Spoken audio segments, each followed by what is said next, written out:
Баршаңызға қайырлы күн. Бүгін сіздермен қазақтың ұлттық тағамы қызыл ірімшіктің рецептімен бөлісетін боламын. Жасалуы оп-оңай, міндетті түрде видеоны соңына дейін қараңыз. 3 литр үйдің сүтін алдым, дүкендікін қолдансаңыз да болады. Сүтімді қазанға құйып, қақпағын жауып, пісіріп аламын.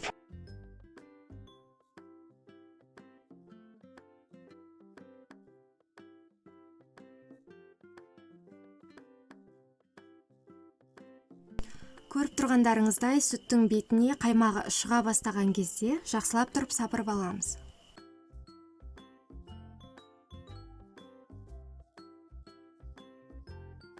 Содан соң айранымызды құйып, сүтті ірітеміз. Айранды дүкеннен алдым, менде тәтті емес. Егер де сізде тәтті айран болса, біраз көбірек қосыңыз. Себебі ірімшігіңіз бірікпей қалуы мүмкін.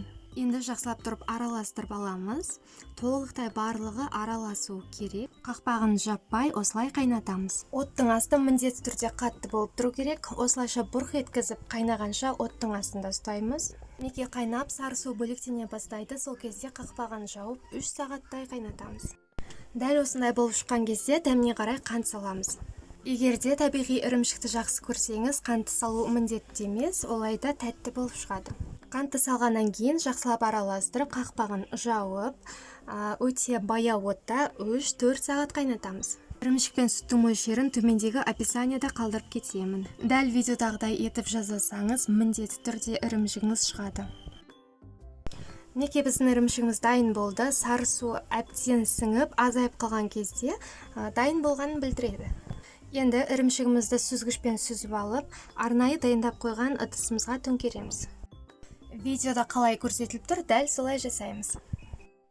Мен шоңғыр ыдыстың үстіне марляны қойдым. Орамалды пайдалансаңыз да болады. Өздеріміздің құрт жасағанда пайдаланатын ыдыстарымызбен жасаймыз.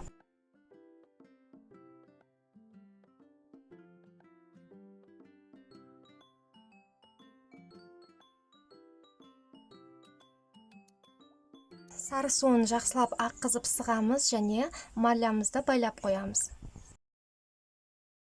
Астына осындай арнайы ыдыс қоямыз, яғни сары су ағып тұру керек. Тәрелкемен жауып, үстіне ауыр затпен басып қойсаңыз болады. Осылайша менде таң атқанша тұрды. Қызыл ірімшігіміз дайын болды. Көріп тұрғаныңыздай формасын өте жақсы ұстап тұр. Енді кесіп қоя берсеңіз болады.